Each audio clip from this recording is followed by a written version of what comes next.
I am Curran Bhatia, lucky enough to be joined by Ed Mulholland. You've seen him as the ringside photographer with that bright red Rutgers cap, covered boxing, UFC, many other sports, and we're going to talk to Ed all about that. Ed, first of all, it's a crazy world out there, as we know, the pandemic, everything else in terms of changes, social changes that are happening as well. What do you think about everything that's going on in the world right now, and how are you holding up? Are you safe? Yeah, I'm fine.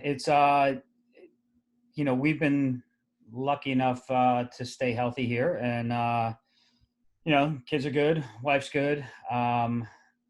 She's working, thankfully, mostly from home. Uh, Kids were doing school from home, and I'm sitting around waiting to work. As you know as well as I do, the first thing that went was sports, really. Um, Player got sick in the NBA, and then player got sick in the NHL, and everything shut down immediately. And I was like literally like an hour from shooting a Devils game when the NHL said no more games. So that was it. That was early March. So yeah, I actually have not touched my cameras since early March. But it's crazy. I mean, it looks like things are going in the right direction, and boxing came back last night, which was great. Top Rank had a show in Vegas, and that works really well for them because they're based out of Vegas. So kudos to them for jumping on it. And yeah, UFC's back, so it's going to be different, but it's nice that it's starting to come back. No, that's what we're learning on these sports events. UFC did their shows, no crowd. It's so different. The fighters can actually hear their trainers while they're fighting. You brought up ESPN and Top Rank did their shows. It was a very different atmosphere. The ring announcers outside of the ring, the post-fight interviews are socially distanced. They're in a bubble. People are there for 8 weeks, can't see their families, things like that.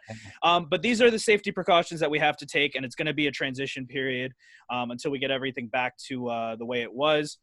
And I wanted to talk to you about your process, your work, because you've always been at the biggest fights, the biggest events. But I wanted to kind of take it back a little bit, because while we do have this mini pause in sports, it is a time to maybe reflect and talk a little bit about, the journey and the process. So I wanted to ask you about how you got started. And I know that your journey wasn't the traditional, let's say, photography school, always in a dark room working on this, since grade school. This was a little different, right? So tell me a little bit about your journey. Yeah, I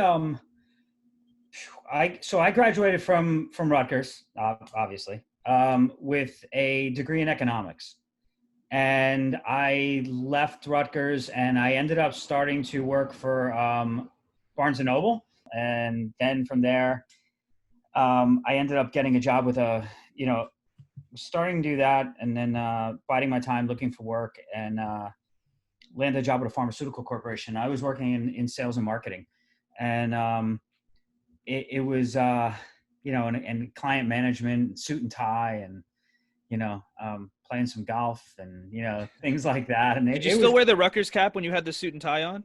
I did not. I did not. People don't recognize me when I take this thing Yeah. off. It's pretty funny. People I've known for years walk past me, but it's yeah. So I was doing that, and it was good. I mean, it was a lucrative job. I was, it had career progression and whatnot, and but I wouldn't say I was thrilled. It was work, and it wasn't something that I felt completely fulfilled doing. And I grew up a boxing fan, and my brother Scott took me to a fight at the Fernwood Resorts in Pennsylvania, and it was a Showtime show. It was Scott DePomp, who was a local New Jersey fighter, and I brought a camera along. It was a hobby, and I took some pictures. We had like fourth row seats, and took some pictures from there. And I sent them to Fight News as a goof, kind of, and they hit me back and were like, "Would you ever be interested in photographing a fight?" And like, yeah, okay, cool, sure. Like, no idea what I'm doing, and 2 weeks later, they send me down to Reading, Pennsylvania to shoot Andrew Six Heads Lewis defending his title against Ricardo Mayorga. And I got a ringside credential and I'm making little to no money and whatever. It was awesome, and I was like, this is fantastic. And Six Heads Lewis gets just starched by Mayorga. Mayorga goes to the press conference and like holds up a Budweiser and lights a cigarette, and he's got the championship belt around his waist. And I took a picture of it, and that actually ran in Sports Illustrated. So the first night I worked, I got a photo in Sports Illustrated, which was pretty wild. And then it just went from there. And I was kind of like on weekends, working my full-time job and then driving somewhere to shoot a fight. And I did that for a couple of years, and then it all kind of came together. I won like Boxing Writer's Photo of the Year. I got the video game cover for the Electronic Arts Fight Night Round 3 with Gaddy Ward, and HBO called me. Literally like in a 3-month span, that all happened. And it was like HBO offered me a contract for the remainder of the year. And can I be in Atlantic City? This was like on a Wednesday. Can I be in Atlantic City on Friday? And yeah, all right, cool. Went down there, shot James Toney, Hasim Rahman, who ended up being a draw. It was a dreadful fight. Yeah. The big thing I had to get was the victory shot. You got to have the victory shot. And got to get that hero shot, right? Yeah, and it ended up being a draw, and there was nothing. And I was like, I'm never going to work again. Yeah. But yeah, so then I flew to Germany. I went to Vegas. They had me doing all this stuff, and it was great. And I worked for 6 months with that. And then when that contract ended, they came back and were like, we're really happy with what you're doing. We want to give you Boxing After Dark. And at that point, it was kind of like, okay, I've been taking vacation time here and vacation time here to fly around away from my actual job. And, my wife was just like, look, you're working 2 jobs. One you're thrilled with, one you're not thrilled with. It's not a hard decision. And so, yeah, I started just saying, let's try and do this. And the big thing really was money. It was, do I want to walk away from a pharmaceutical job where I'm making good money and it's steady to basically reset my entire life and try and build a client base? And yeah, so I took the chance, and I'm okay with it now. You took the leap, and that's what I wanted to ask you about. When you were watching the fight, when you were just a fan in the stands and you had your camera, I think it's a really interesting thing that you didn't just take the photos for yourself, but you actually took that leap of faith and sent that to different publications and to Fight News. And you actually took that chance. And then again, when you were offered the opportunity with HBO, on a few days' notice, you got in the car and you went there, right? And so I just wanted to ask you about that. I mean, how important is that for your process or for anyone listening about taking those leaps, right? Taking those chances, because obviously they can lead to bigger and bigger things. Yeah, I will tell you honestly, it's funny that you asked that, because I had a conversation with my daughter a month ago, a month and a half ago, whatever. And she was talking about, I want to do this, but I'm afraid, or I want to do that. But like, she'll not go somewhere because, I might not have a good time, or I don't want to try this because I might embarrass myself. And I did so much of that growing up. Like, I'm not going to do that because I might embarrass myself. And you pass up on things, and who cares? Like, the older you get, you're like, who cares? Like, so yeah, I mean, the biggest thing is you throw something out there. I mean, I have it. I have in my closet. It's like the greatest thing. I have a rejection letter from Nigel Collins and Ring Magazine, like, saying, hey, this stuff was nice, but here's what we really want, and basically telling me, like, in a really nice way, yeah, your stuff kind of sucked. This is more what we'd like to see. And I mean, I'd keep that. There was no way I was throwing that thing out. That just kind of fueled me. It was like, it wasn't embarrassing. It was a learning experience. And yeah, it's just, I took the chance. And the most terrifying thing was saying, okay, you're going to turn down a paycheck to maybe get a paycheck. And, and when you're a freelancer, I mean, like right now, I'm not working.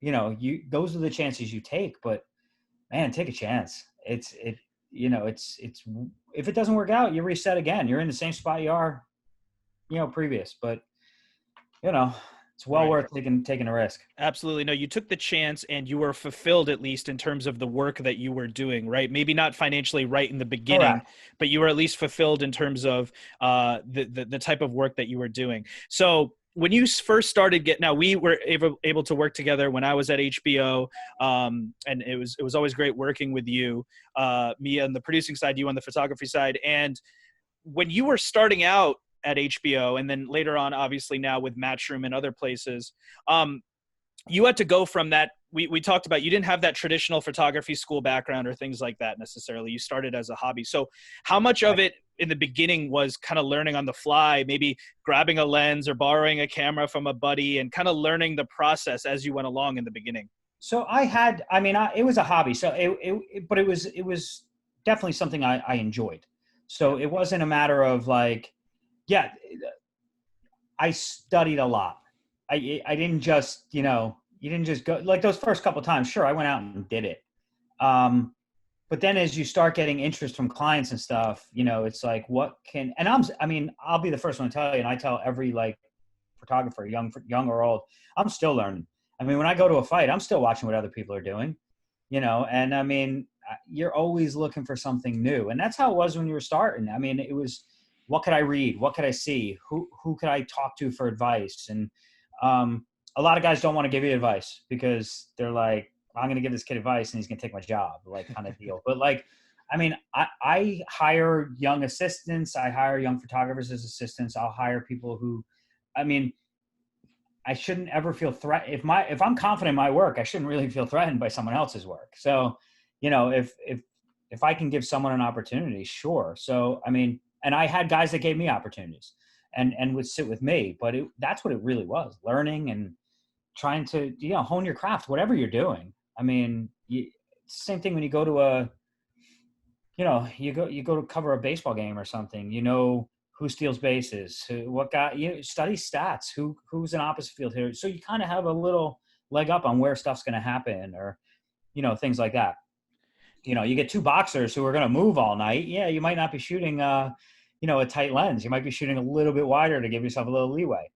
You get, Gaddy and Ward in the ring, shoot tight because they're going to be against each other's chest all night, do your homework and things like that. But yeah, it was a lot of studying and learning my craft, because I look at stuff now that I did like when I started and I was like, yeah, Nigel was right. I was pretty awful. Like, some of that stuff is like, oh my God, that's mine. I used to like that photo. Like, yeah. And when I first interviewed you for my show, it was after the first Joshua and Ruiz fight. And the reason I wanted to interview you is because I was trying to get all the different perspectives of what happened that night. Obviously, it was the huge upset win for Andy Ruiz. And what I wanted to talk to you about that time was your process in fight week that week. And right now, I'd like to ask you about your process kind of in general for a fight week for someone in your position, because it's not just show up to the main event and start clicking. There's a whole week of activities. There's weigh-ins, there's fighter meetings. Yeah. You're at everything.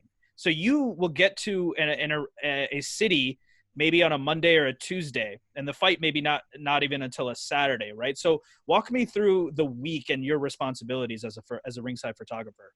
So yeah, it differs by client.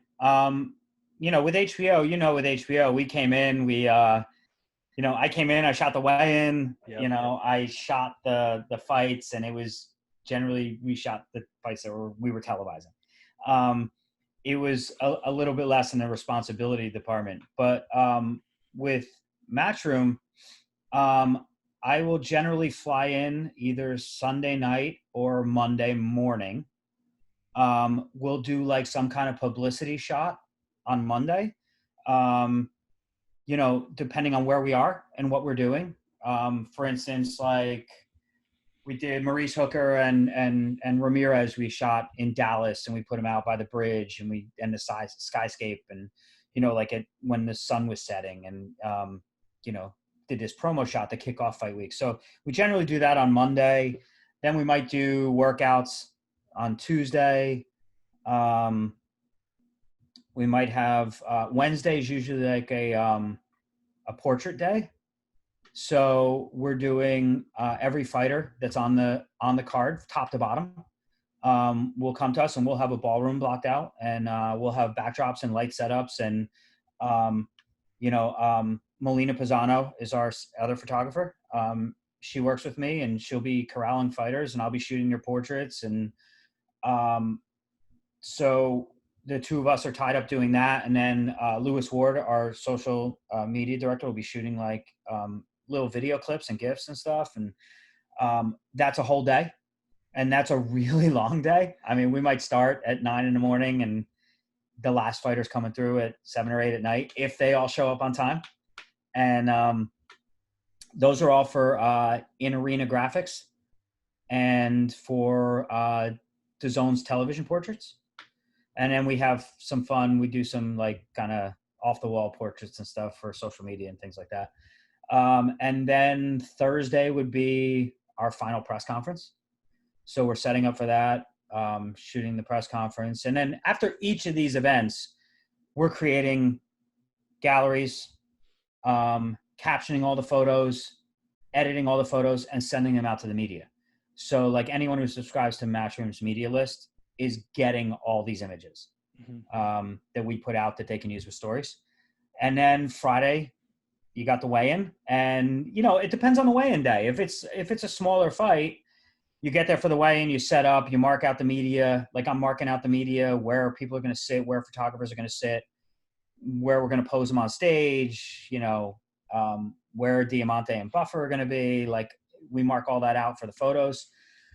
But if it's a really big event, if it were like a Golovkin show or something like that, on a weigh-in day, we could be at the arena at 6 a.m.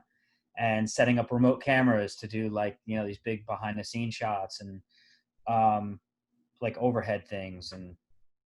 And then later that afternoon after the weigh-in, we could be setting up cameras above the ring and stuff after we get all the weigh-in shots out. And that would be Friday. And then Saturday would be fight day. And, that's get to the arena and mark out the ring apron, what photographers are on the ring apron, where they're going to be.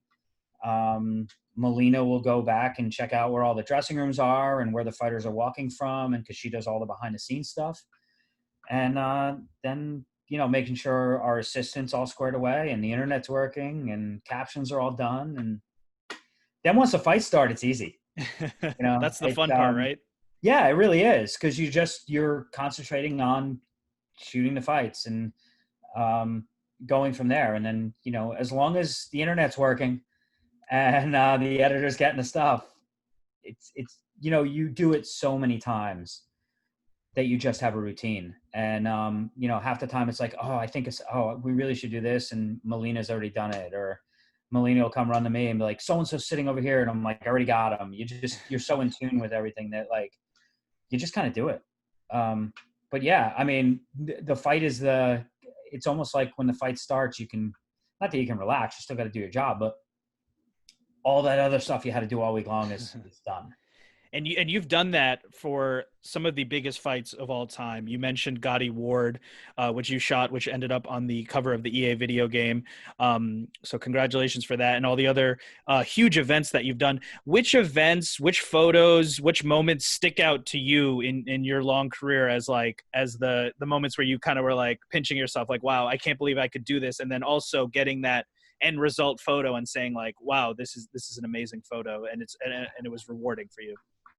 Yeah, I don't know. It's so tough. It's like I'll see photos and I'll be like, oh my God, I love that photo. I totally forgot I shot that. Like I have certain photos where it's like, Joshua Ruiz was massive. Yep. I mean, just the crowd, the coming over here, that was fantastic. It obviously didn't end the way we wanted, but Gotti Ward fights were great. Rios Alvarado fights. I mean, yep. A photo that I'll always remember. I have a couple, and most of them aren't like action shots. Like, I have action shots that I'm like, oh, they're great, but it's that victory shot or like that moment, like Chris Algieri when he beat Provodnikov. Yeah, when he was on the canvas, like I don't know, got knocked down twice, I think, in the first round. Yeah. Yeah, at least right, twice was it? Twice, and the eye swelled up. He only had one eye. And I Yeah, was a mess, and he yeah. comes back and he wins. And I was, HBO allowed me to go in the ring, and I had a fisheye, and I put it up above him, and like when they announced him as the winner, he like threw his head up, and he's Yes. got like under the brim. I think he had Brooklyn under the brim, and he's got the belt raised, and both his eyes are closed. One he was closing on his own, and the other he had no choice. And he's like throwing back, and you see the whole arena, and like that always stands in my mind. And I didn't know Chris. I know Chris now, and I'm friends with Chris, but he was working. I want to say he was working Danny Jacobs' corner or something, and I went over and I introduced myself, and he's like, "Oh my God, you shot that photo? That's in my house." I had sent it to his promoter, and they blew it up he has it in his house, and that was the first time I met him, and then we became good friends. And that's a big one. Kelly Pavlik, when he knocked out Jermaine Taylor in Boardwalk Hall, which was my favorite place to shoot fights. He knocked out Jermaine Taylor, and that photo has like everything. It's like Kelly Pavlik's running like this, celebrating. Jermaine Taylor's crumbled in the corner. Steve Smoger's waving it off, and you see behind that, Kelly Pavlik's corner is all like jumping. And that's like a photo that has everything. There's so many moments like that. And on both sides, on the UFC side, I mean, Frankie Edgar, Gray Maynard on New Year's Day, they had Frankie Edgar got knocked down like, I don't know, 75 different times in the first round. I mean, it was ridiculous. Frankie just got pummeled and then won every other round of the fight somehow. Like, I mean, the fight could have, how he got out of the first round was ridiculous. And then won every other round, ended up a draw. He retained his title. And I have some great photos from that. But, it's almost like when you hear a song in a movie and you like remember that song from that movie and it makes the song better. It's almost like when you have such a great fight, it almost makes the photo better to me, like, because you remember that night. So yeah, there's a lot of different ones. No, and that's why we love sports and what we do. Me being able to talk to fighters and you being able to shoot them. It's not always just about the fight, but what's about what it means for them, right? And being able to tell those stories. And like you mentioned with Algieri, he was relatively unknown before that fight, and you could tell with his hands up, he was probably thinking like, my entire life is going to change, and it did change. Yeah. So there's a lot of emotion in that. And not to get too into the weeds, but what's the equipment that you bring to the fights when you're working ringside? Do you have a Canon 1D, a Sony? What kind of lenses do you use? I know you sometimes have a remote camera above the ring with a remote. So what equipment do you use? And also with that, what is your process? Like, do you know that, okay, during this round, I'm going to just be looking through my viewfinder the entire time? Do you review the photos between rounds in your camera? What's the equipment and what's your process? So, I shoot all Canon. I have Canon 1DX Mark IIIs and 1DX Mark IIs. I will have, at any given fight, 3 or 4 cameras. If we're doing a remote, I'll have one up above the ring. I'll have 2 ringside. I usually have one that's in my lighting kit too, just in case I need it for anything. I have a 24-70 lens, a 70-200 lens, an 8-15 millimeter fisheye, and a 16-35 that we bring with us. The 16-35 would be used for the remote. Fisheye is used for like in arena, like wide stuff or a cool celebration or something atmospheric. It's the 24-70 is probably the main lens I use, although I really do like to shoot the 70-200. The 70-200 is a really tight lens. It doesn't necessarily lend itself to a lot of the new media. A lot of websites run stuff 16:9 or things like that, and it doesn't. If you crop a tight shot into a 16:9, it doesn't really run very well. So you have to shoot a little bit looser than I normally would. But the process is really I'm looking for certain things. I'm looking for shots of the fighters in the corners, ring walk shots of them getting announced, shots of them, with their trainers in the corners between rounds, things like that.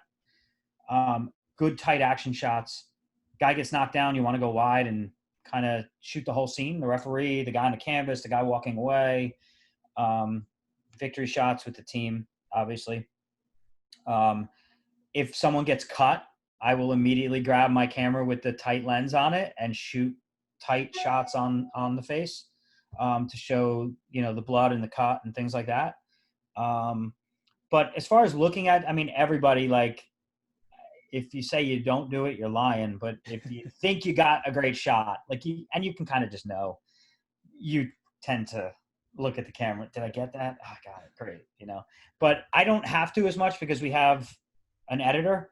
So a lot of times, like, I may not even know I got it. The round ends. They take my card. I get a new card, and I don't even see generally what I've shot until the end of the night. Which is good and bad. I'll ask my editor, like, hey, is it stuff going all right? Or is it, what do I need to do? Or, and if I hear, yeah, you're really off tonight, then oops. But no, I don't really pay. You kind of have a set formula of what you're looking for. And then, there's certain things you need. Like if someone's in attendance, like, Wardy might say, hey, so-and-so's in attendance, we definitely need a shot. Or if our fighters are in attendance, or so you're looking for that kind of thing too. But it's pretty much, you have a formula. You're not really breaking the formula. Everybody's kind of shooting the same stuff. You just want to come up with a little bit different angle and do it a little bit better. And that's what you're looking for. And hopefully consistency is the key. Just be consistent with what you do. And not only shooting the actual fight or event, but you also work with fighters. Sometimes you're in the locker room, maybe before they're getting ready for the fight. I know that one time you showed me some great shots of Conor McGregor in his locker room. He had the suit and tie and kind of getting ready. And it seemed like part of the reason that you were able to get those great shots were because if you can kind of vibe with a fighter, have a mutual respect of what you're both doing, that can be great. I'm sure it's not always like that, especially before a big event, right? This fighter is going out to fight someone, to go into combat. They may not be in the space to want to have a camera lens on them. How do you handle those type of challenges when you have to shoot something, but your subject maybe doesn't want you around? And how do you manage that? Yeah, you know what? I've been lucky enough that, well, I will say this, when I was with HBO, and as much, when we were with HBO, it was kind of like, you go into a locker room and they'd be like, no cameras in here. And you'd be like, oh, I'm with HBO. And they'd be like, oh, okay. And it was kind of like, fighters always felt like they had to let HBO in. So as long as you stayed out of their way. But I mean, I can't imagine, like, if I'm about to walk to a ring in front of 20,000 people and somebody's going to try and knock me out, I don't want anybody pointing anything at me. I just want to be by myself. And these guys are so used to it, I guess, that I don't know if they're necessarily happy with it, but they deal with it. Now, on the matchroom side of things, we're working with these fighters all the time. And that's what's great with working with matchroom as opposed to HBO is like, I'm meeting fighters at their pro debut. And you're doing their portraits, and they might be the first time they've had portraits done for TV or something. Yeah. So it's like, you're kind of watching these kids grow up, and it's great. So by the time they get to their 10th fight or whatever, they're like, I mean, these kids they're great. It's like, don't fight, and then you'll get a text from them, hey, where are my pictures? Like they're sitting in the third row watching the next fight, and you're like, I'm working. Like, they want their photos and everything else, and it's great. But you get that trust. And once you build that trust, like, I'm never going to put out something that's going to embarrass a fighter. Right. That's not my job. My job is to make the fighters look good. I mean, if a fighter gets knocked out, yes, that photo is going to go out. I mean, I'm not trying to make the fighter look bad. It's news, Yeah, I didn't want to put AJ out on the canvas, but that's news that goes out, So yeah, once you get a trust with the fighters, they're really cool about what they'll let you do, and we have that at Matchroom, and you have to earn it. But when you work with a fighter for the first time, there's fighters that'll be like, I've only been refused a dressing room twice, and that was Oscar De La Hoya, and I mean, I've known Oscar for years. Shot fights of his for years. The night he fought Pacquiao, was not allowed in the locker room. Did not want me in there. And the only other one was Mayweather when he fought Pacquiao. And that was because it was the whole HBO Showtime thing. And it was like, oh, HBO's photographer? No. Um, it was more that. Those are the only two. In fact, Pacquiao's dressing room that night, they threw out every camera. And Manny let HBO stay. That was it. So, but yeah, otherwise, those are the only two times I've ever been refused. Um, and it's just, I mean, the key is be professional. If you're sticking a camera in their face, the fighter's probably going to get upset. Right. But if you stay on the outskirts and, work a different lens and whatever and just earn their trust, then you get more. And you referenced the Conor McGregor thing. I got a really nice portrait with him with his gloves on, literally 5 minutes before he was going to walk to the octagon to fight Eddie Alvarez for the title. I asked him earlier in the night, and he's like, yeah, just give me time to get relaxed and everything else, and I'll come to you and let you know. And sure enough, he did, which was insane. I just thought it was a nice blow off, but he was great. But the guys that have been there before, really, they get it, And that's interesting too, because if you look at some of the ways those fights went down, Conor against Eddie Alvarez, Conor was almost flawless that night. At one point, he was fighting with his hands behind his back. He was really locked in the zone. Oscar De La Hoya against Pacquiao, I believe Oscar De La Hoya was supposed to be the bigger guy. He came in a little underweight. It seemed like things were off, and obviously we know he ended up quitting on his stool. So it could almost be a reflection of how relaxed that fighter is, how comfortable they are with the challenge that they're about to face, will kind of dictate how they are in the locker room. So it's obviously a tough job for you to manage that. You brought up Matchroom, and I wanted to talk a little bit about some of the great work you're doing at Matchroom. Obviously, they're a very, very innovative company, always willing to try new things, develop new fighters. I agree with you 100%. Building a rapport with a fighter, and even on my side, being able to interview young fighters as they continue to grow, and you develop that relationship, and you're able to do that on the photography side. What are some of the new things that you're doing with Matchroom? How do you continue to be creative to up the game? I've seen on your Instagram and social media feeds, sometimes you have kind of like the old timey photos. I've seen the signed Polaroids. So what are some of the kind of newer, different type of things that you're trying to do? Yeah, I mean, there were so many things I wanted to do when I was working for some other people, and I'll just kind of gloss over that one. And but it was always like, it's got to go through this and it's got to go through that, and it's it. And I will say this, and it was funny because it was Anthony Lemaire, who's the head of media at Matchroom. We had met years ago over in the UK for an HBO fight, and he's the one that brought me on board Matchroom. And I will tell you, the first couple shoots with them, it was always like, Anthony, do you want me to do this? Hey, Ant, you want me to do that? Ant, you want me to do this? And he finally just turned around. He's like, we hired you for a reason. Just do your job. You don't have to ask me every time you want to do something. And, it's new. So you don't want to do something that, why'd you do that? But he's like, look, we hired you for a reason. Just go do your job. And at that point, I was like, okay, cool. I'm going to do whatever I want to do. And until someone tells me I can't do it, I'm going to do it. So, when we got into the portraits, it was like, we have our TV portraits we have to do. And then I was always fascinated, like the old Ring magazine covers, and the fighters like this, yep, and the old fighting stances. So we started goofing around with some of the fighters, and the fighters started having fun with it. And then we started, changing the lighting and doing more dramatic stuff. And, last time out, we had fighters with colored lights in their hands, shadow boxing, to make these whole light blurs. And we're just trying to do different stuff. It'll probably get used on social media and things like that. It's not, but so what? It gets used. And that's the thing. They're not afraid to use stuff like that. They'll do, it's not right, a cookie cutter.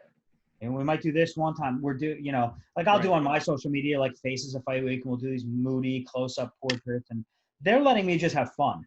And then I had bought my daughter a Fuji Instax camera for Christmas. She had wanted this Polaroid thing, and the Fuji Instax, the 2x3s, and she took it, and I'm like, wow, this would be a cool idea to do Polaroid portraits.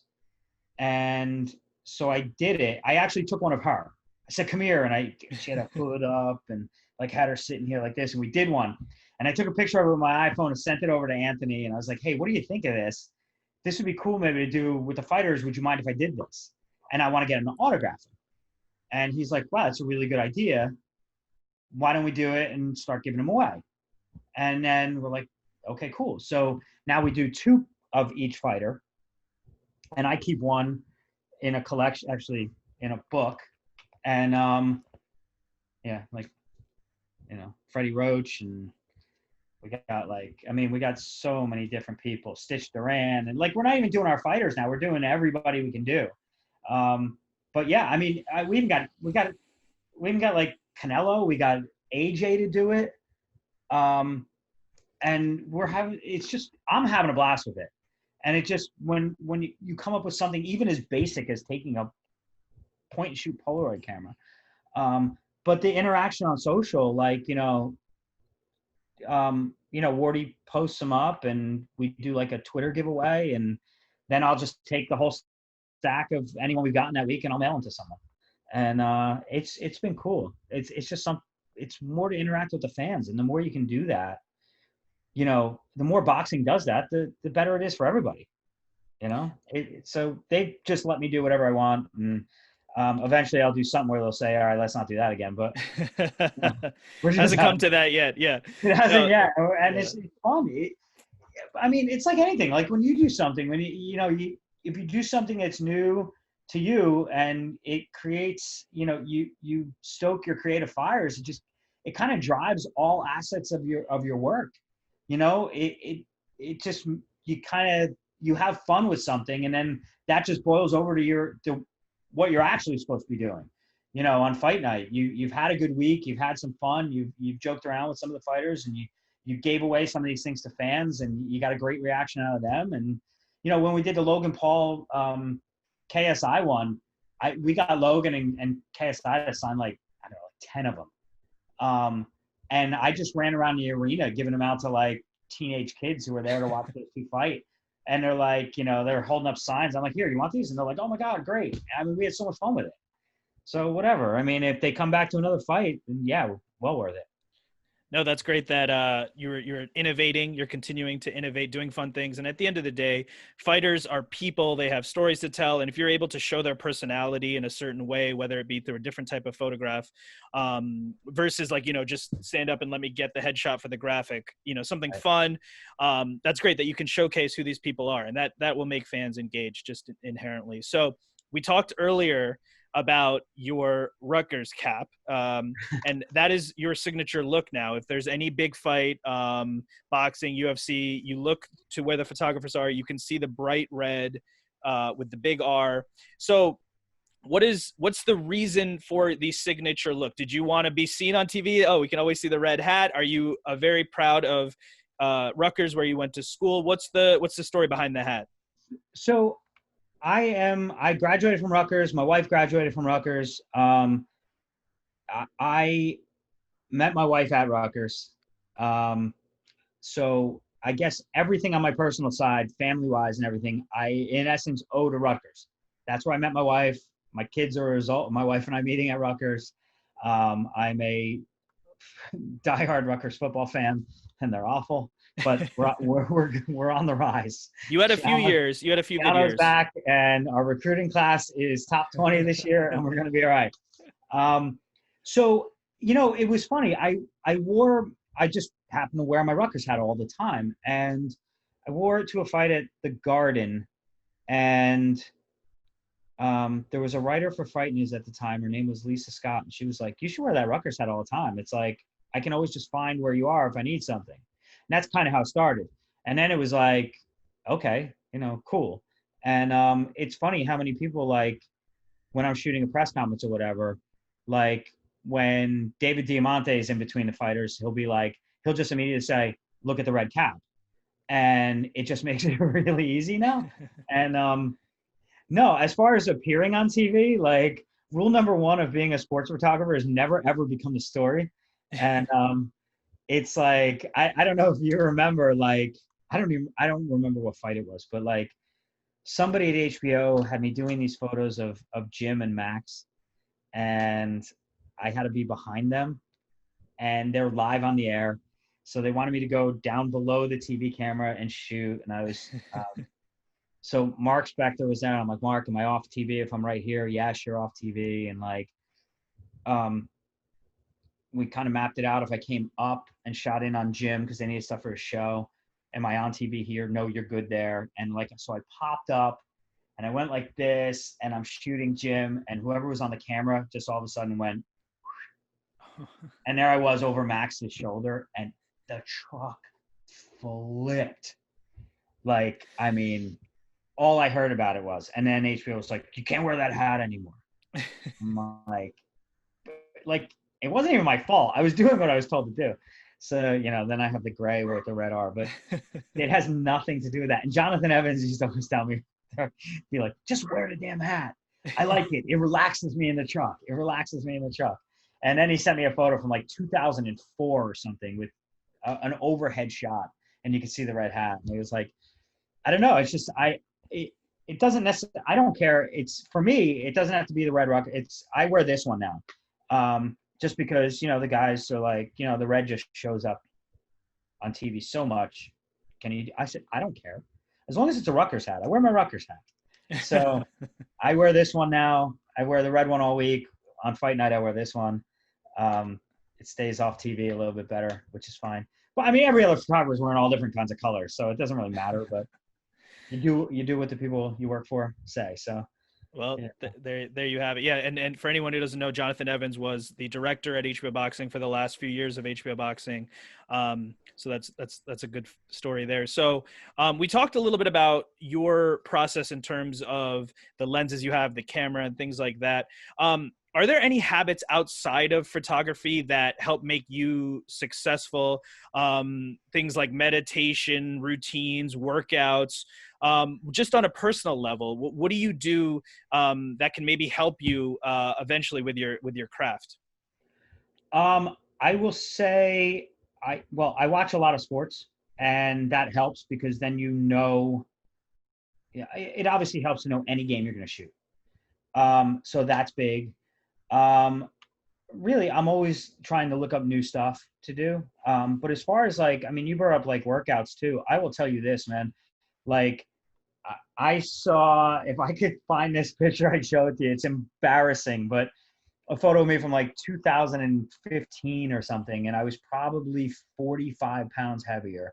Wow. Um, and it wasn't a big deal.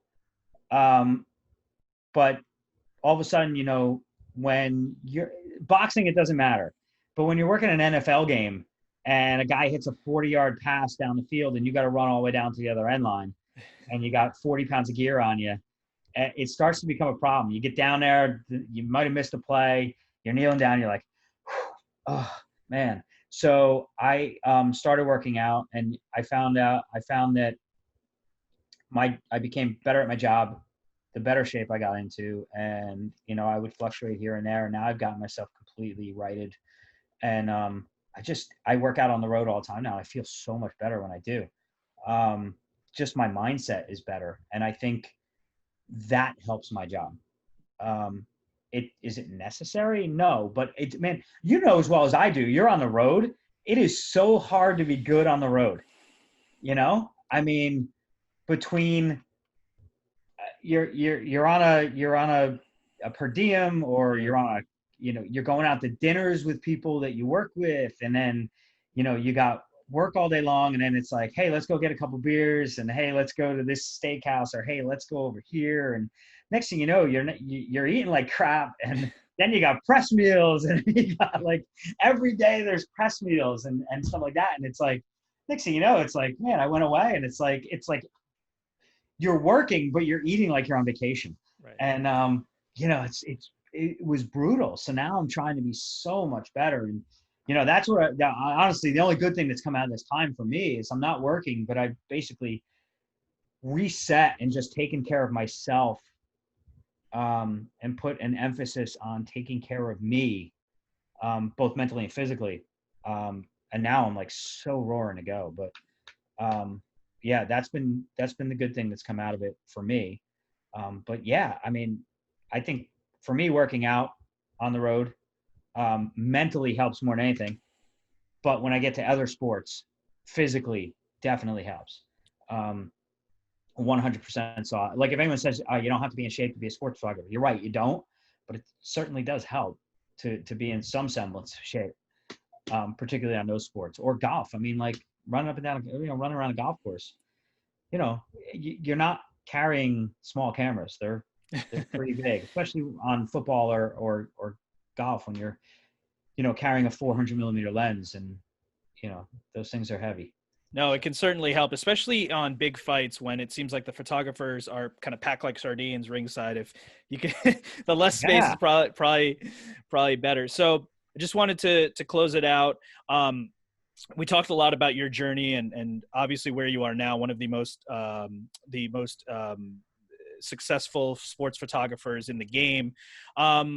What would overall, just to close it out, some lessons that maybe you learned along the way, and any message that you would have to your younger self? Maybe if you could go back to that fight where you were just in the stands taking the photography as a hobby, what would be your message to your younger self there? Wow. I think I would have been more proactive. I would have told myself to be more proactive earlier. Don't be afraid to make the jump. I will tell you that if Liz didn't shove me to make that jump, I don't know how long it would have taken or if I would have ever fully taken the chance. I would have told myself, I wish I could have went back and taken some of the worry out of it and just been like, hey, it's all going to work out great. Trust me. And I probably would have, I think, and I tell like younger photographers all the time now, reach out to people that you respect or people whose work you respect and ask the questions and ask if they're looking for an assistant or, things like that. I mean, I have some really good friends in this business now that started assisting me. And I mean, Melina's one of them. She answered an ad that I placed to edit for me with HBO. And then, but she was a photographer, but she took a chance just because she wanted to learn and edit. And she spent 2 years editing at HBO and then got a chance to do locker room coverage for me for Golovkin and Canelo. Talk about being thrown into the fire. Here, go do the biggest fight of the year and, don't screw it up. I tell her that before every fight. Hey, have fun and don't screw it up. And that's a watered down version. And that's our running joke. But, she spent 2 years and now she's a photographer at Matchroom. And she's on every show with me. And so I would have told myself to go and maybe be a little more forward and offer help to some of the guys that I respected so much. Not that they didn't help me, they did, but they gave me advice and things like that. But I think I might have pushed the envelope a little more and been like, hey, can I tag along on this shoot? Or, hey, I saw you do these portraits. Next time you have those, can I come and do it?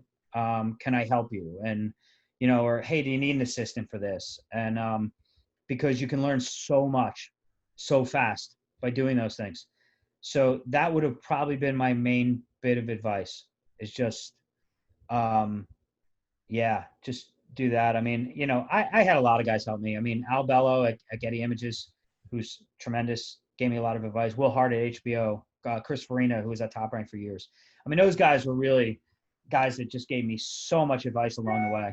And that I still use to this day. So I would say just reach out, be proactive. And, the worst thing you're going to get is a no. And a no is not the worst thing in the world. It's just a lot of times it'll just cause you to work harder. Yeah. That's great advice. Ed Mulholland, I want to thank you so much for the time. You can catch Ed at Matchroom, the biggest fights out there right now. I know you also do UFC, you do NFL, NHL. So one of the top photographers in the game. Ed, I want to thank you so much for sharing your journey, sharing some life lessons. And I really do appreciate the time. Thanks, man. I appreciate it. Thanks for having me.